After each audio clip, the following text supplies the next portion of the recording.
Hello student, welcome to my channel basic student notes. मैं हूँ Sandhya Saini. Student, आज account में हम एक नया टॉपिक स्टार्ट करने जा रहे हैं। चैप्टर 4, साझेदारी खाते क्रम से साझेदारी फर्म का समापन या विघटन। लेकिन उससे पहले एक स्टूडेंट ने एक क्वेश्चन पूछा है जो मैं न्यू टॉपिक स्टार्ट करने से पहले आपको बताऊंगी, उसकी प्रॉब्लम का सॉल्यूशन करूंगी, उसके बाद ही मैं आपको एक नया टॉपिक स्टार्ट कराऊंगी। ठीक है? तो स्टूडेंट प्लीज़ सभी ध्यान से देखें वीडियो में जो क्वेश्चन उस बच्चे ने पूछा है उसका सॉल्यूशन को। चलिए देखते हैं स्टूडेंट वो क्वेश्चन क्या है। स्टूडेंट ये वो क्वेश्चन है, क्वेश्चन नंबर 5 है। अनुभव, अंकुर और अंकित समान साझेदार हैं। 1 जनवरी 2016 को आर्थिक चिट्ठा निम्नलिखित प्रकार से था। ठीक है, इसमें आपका टेबल दे रखा है दायित्व, धनराशि, संपत्ति, धनराशि। दायित्व में आपकी जो अमाउंट दे रखी है, पूंजी दे रखी है, कैपिटल, यानी किस किस की दे रखी है, अनुभव की, अंकुर की, अंकित की। अनुभव की 8000, अंकुर की 6800, अंकित की 7800। ठीक है, इन तीनों की अमाउंट मिलाकर के हमारा 22600 यहाँ पर टोटल लिख रखा है। ठीक है, लेनदार दे रखा है 6928। उसके बाद में संपत्ति भी लिख रखी है। संपत्तियों में क्या क्या दे रखा है, विनियोग दे रखा है 8000 का, रोकड़ दे रखा है 1433, भूमि व भवन दे रखा है 4200, प्लांट एंड मशीनरी दे रखा है 6980, विविध देनदार दे रखा है 8915। ये इनका टोटल लिखा हुआ है 29528। इधर भी इसका टोटल लिखा हुआ है 29528। ठीक है, चलो देखते हैं एडजस्टमेंट में क्या दे रखा है। स्टूडेंट एडजस्टमेंट में जो है, अनुभव ने अवकाश ग्रहण किया है। शर्तें निम्नलिखित थी। क्या क्या थी शर्तें उसकी? फर्स्ट में थी भूमि और भवन का मूल्य 5800। ठीक है, संयंत्र एवं मशीन का मूल्य 6546 तथा विनियोग का मूल्य जो है 8400 निश्चित हुआ है। दूसरे में आपका जो शर्तें दे रखी हैं वो कौन सी है? ख्याति का मूल्य है कितना, 9600 निश्चित हुआ है। अनुभव ने विनियोग को नए मूल्य का लेना स्वीकार किया। तीसरे वाले जो पॉइंट में दे रखा है, अंकुर ने 4000 रुपये अतिरिक्त पूंजी के रूप में लगाना स्वीकार किया। अनुभव का भुगतान कर दिया गया। ठीक है, उसने क्या कहा है कि पूर्व मूल्यांकन खाता बनाकर नई फर्म का आर्थिक चिट्ठा तैयार कीजिए। स्टूडेंट, आपने क्वेश्चन बहुत अच्छे से देख लिया होगा। चलो इसका सॉल्यूशन भी देख लेते हैं कैसे करना है। स्टूडेंट, सबसे पहले हम इसका रिवैल्यूएशन अकाउंट बनाएंगे। रिवैल्यूएशन अकाउंट में हम टू साइड और बाय साइड, ये वाली हमारी टू साइड होती है, ये वाली हमारी बाय साइड होती है। चलिए देखते हैं इसमें क्या होता है। हमारा पार्टनर्स कैपिटल दे रखा है, पार्टनर्स दे रखा है, अमाउंट दे रखी है, पार्टिकुलर अमाउंट, सॉरी ये पार्टिकुलर है। चलिए देखते हैं इसमें क्या है। जो पहली अमाउंट है एडजस्टमेंट में हमारी दे रखी है, भूमि व भवन 5800 है। ठीक है, ऊपर टेबल भी दे रखी है, भूमि व भवन 4200, यानी कि एडजस्टमेंट में ज़्यादा दे रखी है। तो ये आपको प्रॉफिट हो रहा है किसका? भूमि व भवन का, यानी लैंड एंड बिल्डिंग का। तो हम इसे बाई साइड डालेंगे। जो चीज़ हमारी प्रॉफिट साइड एक तरीके से ज़्यादा आ रही है, सॉरी ये तरीके से हमारा ज़्यादा हो रहा है, तो हम यहाँ पे क्या करेंगे, लैंड एंड बिल्डिंग हमने यहाँ पे लिख दिया। ठीक है, 5800 में से हम 4200 को लेस करेंगे तो जो हमारा निकल कर आ रहा है वो आ रहा है हमारा 1600। कितना आ रहा है हमारा? 1600। चलिए देखते हैं नेक्स्ट में। संयंत्र एवं मशीन का मूल्य 6546 था। जो संयंत्र एवं मशीन है वो ऊपर टेबल में दे रखी है। टेबल में क्या दे रखा है? 6980, यानी कि इस बार हमारा टेबल वाला ज़्यादा है। जो टेबल वाला ज़्यादा है तो हमने देखा कि 6980 में से 6546 घटा दिए तो हमारा वो टू साइड में आएगा। कितना निकल करके आया? ये हमारा क्या था? संयंत्र मशीन, टूल्स एंड मशीनरी का। ठीक है, चलिए देखते हैं इसमें क्या आएगा। इसका जो 6980 में से 6546 हम घटाएंगे। घटाने के बाद में हमारा जो आ रहा है 434 आ रहा है। उसके बाद में विनियोग का मूल्य भी दे रखा है 8400। कितना दे रखा? 8400। तो हमने देखा ऊपर टेबल में हमारा कितना दे रखा है? 8000 दे रखा है, और नीचे एडजस्टमेंट में हमारा 8400 दे रखा है, यानी हमारा थोड़ा सा ज़्यादा हो रहा है, यानी 400 ज़्यादा हो रहा है। तो हम इसे यहाँ पे डाल देंगे इन्वेस्टमेंट, यानी विनियोग। स्टूडेंट, क्वेश्चन यदि आप देखना चाहते हो तो क्वेश्चन मैंने स्टार्टिंग में दिखा दिया है। प्लीज़ वीडियो को पीछे करके बैक करके देख लेना। क्वेश्चन आपको और भी अच्छे से बेटर समझ में आएगा। ठीक है, तो यहाँ पर 8000 दे रखा है और यहाँ पे 8400 दे रखा है। कितना बचा हमारा? 400। चलिए नेक्स्ट पॉइंट में हमारा इतना ही था। रिवैल्यूएशन अकाउंट पे जितनी अमाउंट मैंने यहाँ पर डाली है। चलिए देखते हैं कि इसमें रिवैल्यूएशन में हमारा किस साइड का ज़्यादा आ रहा है। एडजस्टमेंट में केवल ये 3 ही चीज़ ये रखी थी आपको जो इसमें रिवैल्यूएशन में डालनी थी। ठीक है, चलिए यहाँ का टोटल करते हैं। टोटल करने पर देखते हैं 1600 और 400 कितने हुए हमारे, 2000 हो गए। तो 2000 यानी इस साइड की अमाउंट ज़्यादा थी तो हमने इस साइड डाल दिया, और यही 2000 हम इस साइड भी डाल देंगे। 2000 में से 434 को हम घटाएंगे। ठीक है, तो 434 को घटाने के बाद में कितना आता है ये मैं आपको बता दूं। देखिए यहाँ पर हमारा 2000 है, 2000 में से हमें क्या घटाना है, 434 घटाना है। ठीक है, घटा देते हैं। ये हमारा 10 में से 4 गए 6, 9 में से 3 गए 6। ठीक है, यहाँ पर 9 में से 4 गए 5, और यहाँ पर कितना बचा, इतना बचा, यानी 1566 हमारा निकल के आया। स्टूडेंट, इसमें क्वेश्चन में अनुभव, अंकुर और अंकित 3 थे। तीनों का ही उसने कहा था कि समान साझेदार। यदि हमारी इसमें अनुपात ना दिया हो, ठीक है, तो तीनों को बराबर ख्याति में बांटते हैं। ठीक है, यानी तीनों को बराबर कैपिटल में बांटेंगे, और नीचे हम जो ख्याति आएगी पार्टनर्स कैपिटल में उसे भी हम बराबर ही बांटेंगे। ठीक है, तो जो हमारा 1566 आया है, ठीक है, 1566, इसे हम 3 से भाग करेंगे। 3 से भाग करने के बाद 3 दूनी 6, 3 पंजे 15, 3 दूनी 6, 3 दूनी 6, यानी कि ये कितना आ रहा है हमारा निकल करके 542। तो ये किस किस का आ रहा है हमारा प्रॉफिट निकल करके, हम यहाँ पे प्रॉफिट डाल देंगे। पार्टनर्स प्रॉफिट है हमारा ये। ठीक है, जो प्रॉफिट है हमने यहाँ पे प्रॉफिट लिखा, किस किस का था, अनुभव का, अनुभव, अंकुर और अंकित का। ठीक है, 2000 में से हमने 434 को लेस करा। लेस करने के बाद हमारा वो कितना आया था, 1566 आया था। 1566 को हमने 3 से भाग करा। भाग करने के बाद में हमारा कितना आ रहा था, तीनों का निकल करके 522 और 522 तीनों का अमाउंट। ठीक है स्टूडेंट, इतना समझ में आया आपको। उसके बाद में हम क्या निकालेंगे, पार्टनर्स कैपिटल। चलिए हम पार्टनर्स कैपिटल यहाँ पर लिख देते हैं।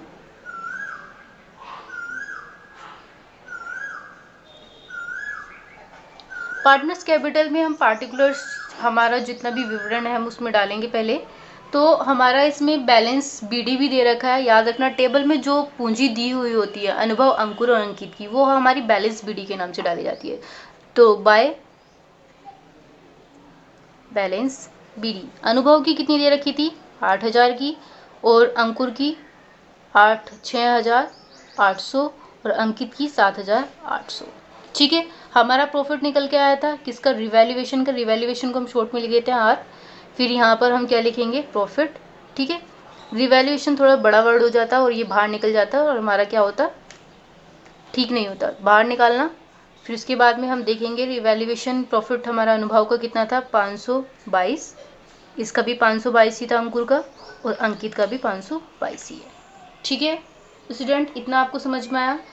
स्टूडेंट, क्वेश्चन में एडजस्टमेंट में आपका एक चीज़ दे रखा था तीसरे पॉइंट में, अंकुर ने 4000 का अतिरिक्त पूंजी के रूप में लगाना स्वीकार किया, अनुभव का भुगतान कर दिया गया। ठीक है, किसका, अनुभव का भुगतान कर दिया गया। कैपिटल किसकी थी, अंकुर की थी। तो सिंपल सी बात है, जो कैपिटल है अंकुर की तो वो अंकुर में डलने वाली है। तो यहाँ पे हमने लिख दिया बाय कैपिटल जो थी किसकी थी, वो अंकुर की थी। कितना था, 4000। ठीक है, इतना आपको समझ में आया। चलिए आगे देखते हैं हम। स्टूडेंट, हमारा नया टॉपिक जो मतलब आगे का जो पॉइंट है वो हमारा गुडविल का है, यानी कि एडजस्टमेंट का हमारा सेकंड पॉइंट रह रहा है। उसमें दे रखा है जो हमारी ख्याति है, वो ख्याति हमारी जो है 9600 की है, यानी 9600 की है। ठीक है, तो 9600 को हम भाग में बांटेंगे। कौन गया था, हमारा अनुभव गया था। पहले हम यहाँ पर हम गुडविल लिख देते हैं ताकि आपको समझ में आ जाए हम किस चीज़ का निकाल रहे हैं, गुडविल।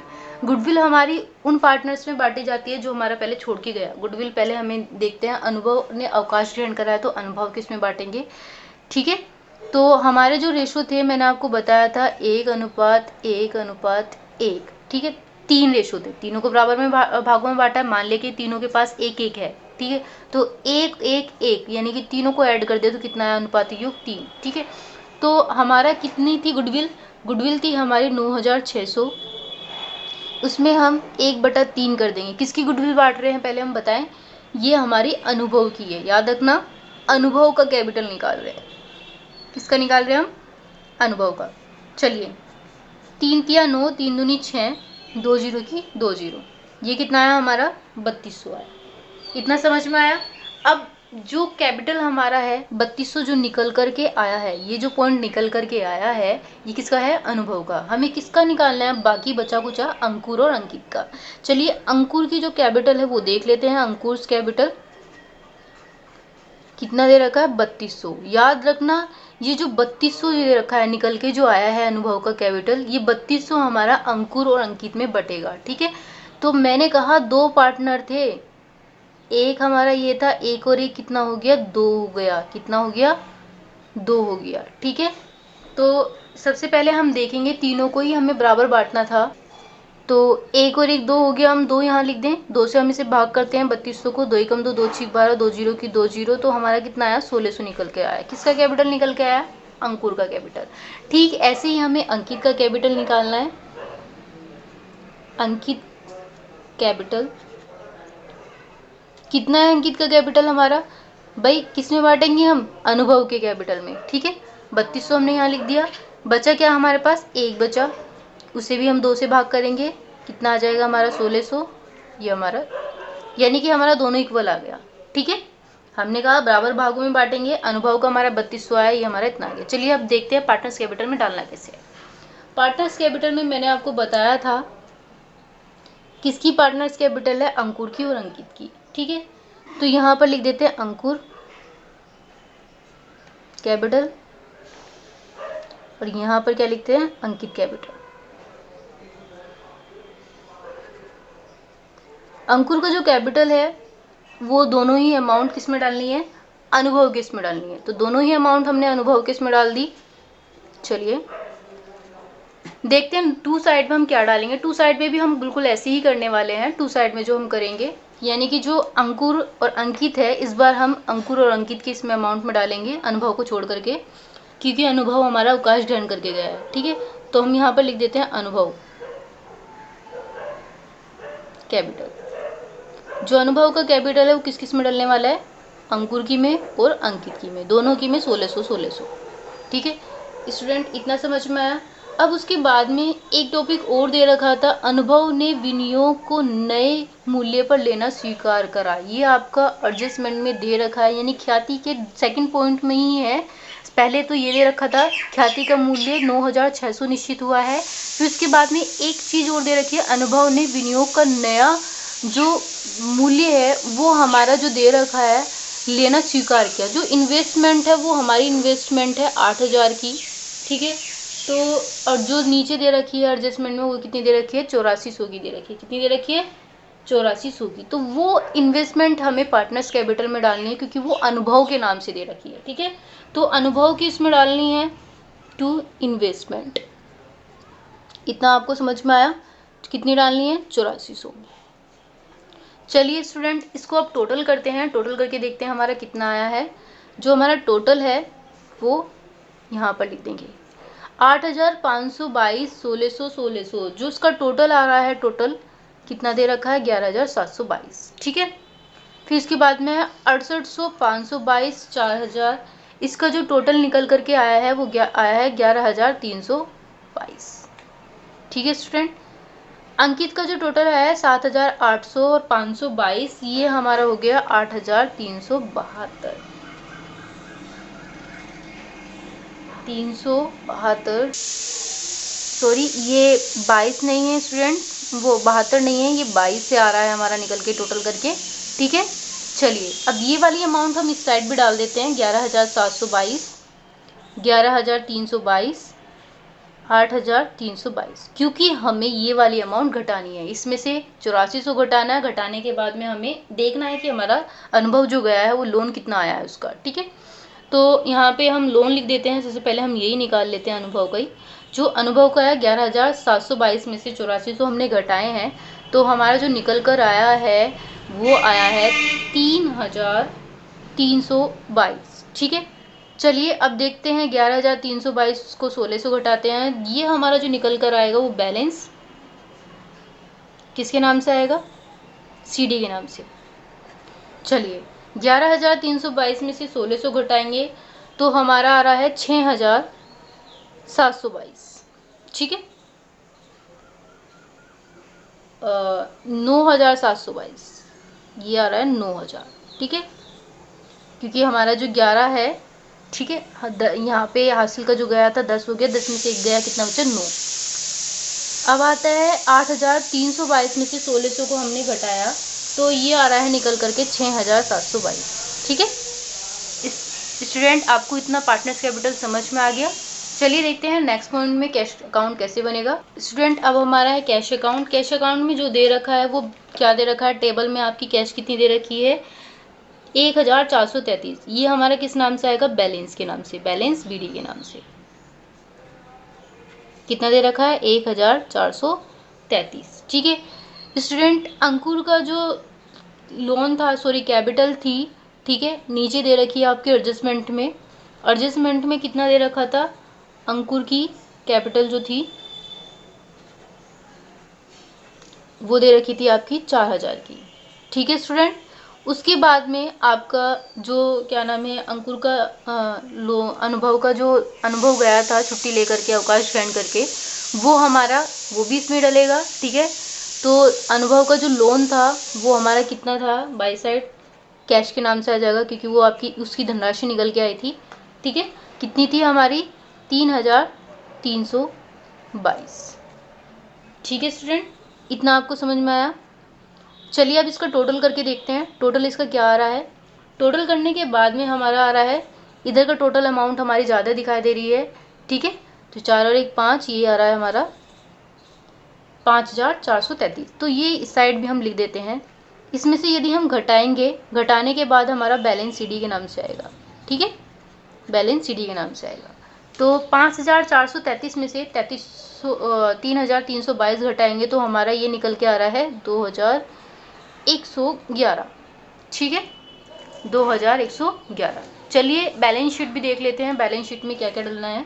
लाइबिलिटीज दे रखी एक साइड एसेट्स दे रखी है। एसेट्स यानी आपकी संपत्ति है, संपत्ति वाली सारी चीज़ें डालनी है जो आपके एडजस्टमेंट में आई है। पहले हम लाइबिलिटीज बना लेते हैं। लाइबिलिटीज में हमारी जो कैपिटल दे रखी है, कौन कौन सी दे रखी थी कैपिटल, कैपिटल अंकुर की और अंकित की। अंकुर की कितनी दे रखी थी 7,222 और अंकित की कितनी आई है निकल के 6,722। ठीक है, उसके बाद में हमने लोन तो कैश में डाल दिया था, तो हम अनुभव का लोन नहीं डालेंगे। यहाँ पर क्रेडिटर दे रखा है, क्रेडिटर डाल लेते हैं हम। कितना है 6,928। याद रखना स्टूडेंट, प्रत्येक एडजस्टमेंट 2 जगह डलती है, हम 3 जगह नहीं डालेंगे, इसलिए हमने यहाँ पर अनुभव का नहीं डाला है। अनुभव हमने कैश में भी डाल दिया था, हमारा पार्टनर्स कैपिटल में भी आ गया था, तो 2 बार उसका हो चुका है। ठीक है, तो ऑलवेज हमेशा 2 बार आता है। तो यहाँ पे आपका क्या दे रखा है, ऐसे स्टाफ में आपकी बिल्डिंग भी दे रखी है, बिल्डिंग डाल लेते हैं। बिल्डिंग में कितना दे रखा था 4,200 दे रखी थी। ठीक है, उसमें ऐड कर देंगे हमारा जो दे रखा था, कितने की वृद्धि हो रही थी हमारी, 1,600 की वृद्धि होती, वो हमारी इंक्रीज थी, तो यहाँ पर हम इंक्रीज के नाम से 1,600 ऐड कर देंगे। ऐड करने के बाद में हम यहाँ पर लिख देंगे दोनों का 5,800। ठीक है स्टूडेंट, अब हमारा टूल्स एंड प्लांट्स भी दे रखा था, यानी मशीनरी,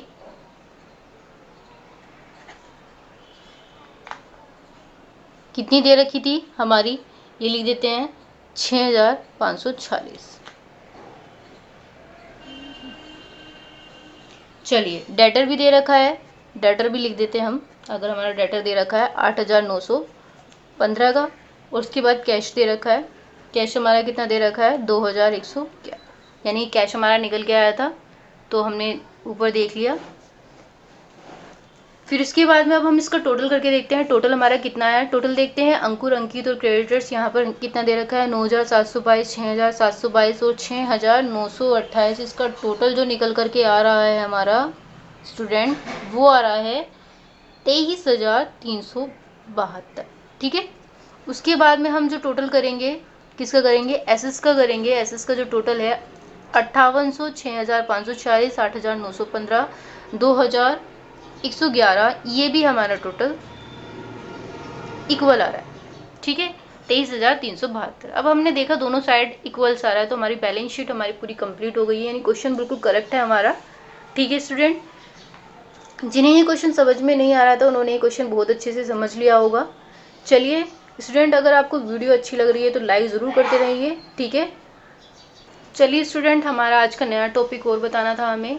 नए टॉपिक में हमारा थोड़ा सा बताएंगे, हम ज़्यादा नहीं बताएंगे क्योंकि फर्स्ट क्वेश्चन में हमारा इतना टाइम निकल चुका है। तो हमारा जो क्वेश्चन है हमारा चैप्टर 4 है। चैप्टर 4 में हमारे साझेदारी खाते क्रमशः साझेदारी फर्म का समापन या विघटन दे रखा है। इसके बारे में हम थोड़ा सा समझाएंगे आपको, फिर आगे का क्वेश्चन आगे का देखते हैं हमारा क्या दे रखा है। नया टॉपिक जो हमारा था वो आज का मेनली जो था वो फर्म का समापन या विघटन है। पहले हमने साझेदारी के 3 पॉइंट आपको बता चुके हैं कि कब वो नया प्रवेश करता है, कब अवकाश करता है और कब उसका समाप्त होता है। ठीक है, फर्म की लास्ट में समापन भी जरूर दिखाते हैं। क्यों दिखाते हैं? क्योंकि जब हमारी फर्म का स्टार्टिंग होता है तो समापन भी जरूर होगा, यानी इसका समाप्त भी जरूर होगा।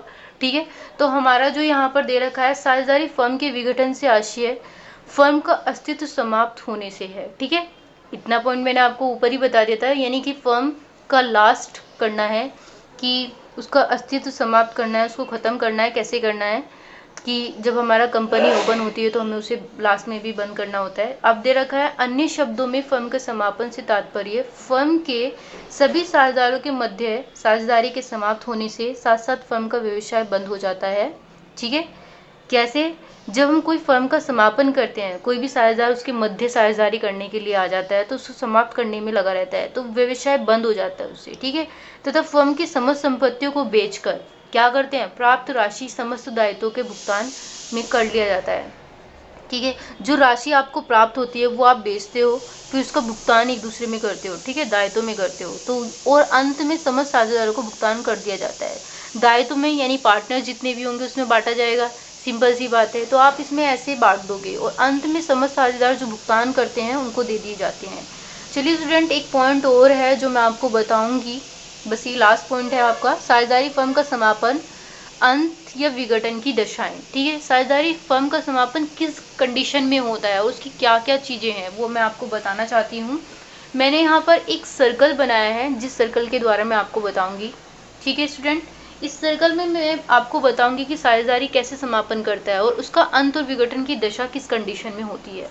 तो कंडीशन नंबर फर्स्ट है, जब समझौते या ठहराव के अनुसार कोई समापन हो। कैसे? समझौते या ठहराव के अनुसार क्या होता है, समापन होता है। कंडीशन नंबर फर्स्ट किस कंडीशन में होता है ये आप जान लीजिए। यदि कोई साझेदार है, मान लिया कोई साझेदार है जिस पर परस्पर समझौते, ठीक है, द्वारा साझेदारी का गठन होता है, उसी प्रकार समझौते की सहमति के अनुसार यानी कि के द्वारा, ये भी बोल सकते हैं, फर्म का विघटन समाप्त हो जाता है। ठीक है, साझेदारी का जो ठहराव होता है उसके द्वारा वो समापन किया जा सकता है। दूसरा जो पॉइंट है वो क्या है हमारा, अनिवार्य समापन। ये जरूरी है, ये भी बहुत जरूरी है कि अनिवार्य समापन भी होना बहुत जरूरी है। अनिवार्य समापन में क्या होता है, दो दो तीन तीन कंडीशन होती हैं। पहली कंडीशन में क्या दे देते हैं कि जैसे कि किसी एक साझेदार के अलावा शेष सभी साझेदार या सभी साझेदारों को दिवालिया घोषित कर दिया जाए। ठीक है, कोई भी एक ऐसी कंडीशन, जो सेकंड पॉइंट है कि मान लिया कि कोई एक ऐसा घटना घटित हो जाए जिसका कारण फर्म के व्यापार को चलाना या साझेदारी फर्म के द्वारा साझेदारों का दिवालिया घोषित कर दें, या फिर ये कहें कि व्यापार चलाना हो जिसके कारण फर्म के व्यापार का चलाना ये साझेदार द्वारा फर्म की साझेदारी का चलाना अवैध हो। ठीक है, यानी किसी कंडीशन में अवैध में आ जाए आपका फर्म, बिल्कुल नष्ट तरीके से, यानी कि वो ख़त्म होने के तरीके पर आ जाए, तो वो अनिवार्य हो जाता है कि आपको उस टाइम बंद कर देना चाहिए अपनी कंपनी को, यानी उसका समापन कर देना चाहिए। तीसरा कंडीशन है, जब साझेदारों की संख्या सामान्य साझेदारी यानी 20 हो जाए, सामान्य साझेदार 20, और जो बैंकिंग व्यवसाय का फर्म होता है वो 50 साझेदार होते हैं, उसमें वो अधिक हो जाएं। याद रखना, जब साझेदार ज़्यादा बढ़ते चले जाएंगे तभी ज़्यादा प्रॉब्लम आएगी फर्म में। ठीक है, क्योंकि जो हमें शेयर होता है वो जितने ज़्यादा साझेदार होंगे उतने ज़्यादा हमें उसको बांटना पड़ता है। ठीक है, तो थर्ड पॉइंट जो है हमारा, किसी आकस्मिक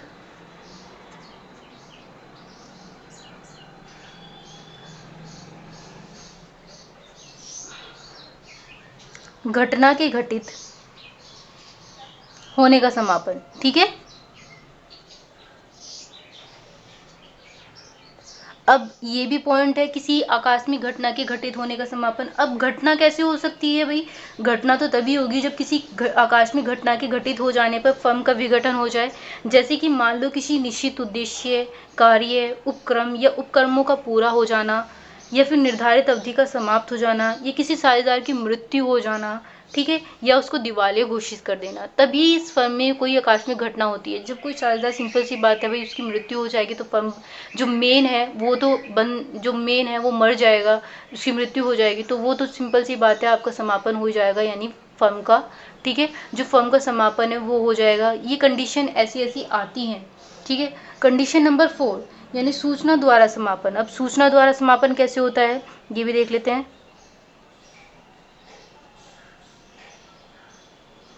सूचना द्वारा समापन यदि साझेदारी ऐच्छिक हो। ठीक है, कैसे ऐच्छिक हो? तो कोई भी साझेदार फर्म को भंग करने में अपने निश्चय की लिखित सूचना देकर फर्म का भंग कर देता है, यानी एक दूसरे की पेशेदारी। ठीक है, मान लिया कि वो एक साझेदार एक से ऊपर ज़्यादा, एक को प्रॉफिट हो रहा है, एक को नहीं हो रहा है, उसे लग रहा है कि उसको प्रॉफिट हो रहा है, मुझे नहीं हो रहा है। ठीक है, तो इस कंडीशन में वो क्या करता है, एक दूसरे में फाइट होना शुरू हो जाती है। तो साझेदार क्या करते हैं, फर्म को भंग करने में लग जाते हैं, यानी कि उससे उस पर कंपनी पर फर्क पड़ता है, फर्म पर फर्क पड़ता है कि ये अब बंद होनी है। उससे सूचना दे देते हैं कि फर्म को भंग करने पर आपको ये फर्म बंद करना पड़ेगा। 5th पॉइंट में क्या दे रखा है, न्यायालय द्वारा समापन। अब न्यायालय द्वारा समापन कैसे किया जा सकता है? न्यायालय द्वारा समापन कंडीशन नंबर 5, न्यायालय द्वारा, जब कोई साझेदार या तो पागल हो गया हो, मान लिया कोई पागल हो जाएगा तो सिंपल सी बात है, समापन को फर्म को कौन चलाएगा? कोई नहीं चला सकता।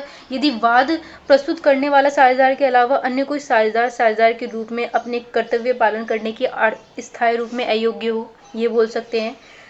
तीसरे पॉइंट में हम ये भी बोल सकते हैं कि वाद विवाद करने वाले साझेदार के अलावा अन्य कोई साझेदार किसी ऐसे आचरण दोषी हो जिसमें व्यापार के संचालन पर प्रतिकूल प्रभाव पड़ने का संभावना हो। मान लिया कि वो एक दूसरे से, जैसे मैंने अभी बताया कि सूचना द्वारा कोई भी फाइट हो जाए आपस में, ठीक है, तो एक दूसरे को ना समझे, एक दूसरे को दोषी ठहराएं, तो ये हमारा फर्म का समापन ही होता है, जिसमें ये किस हद तक पहुंच जाता है, न्यायालय तक केस पहुंच जाता है।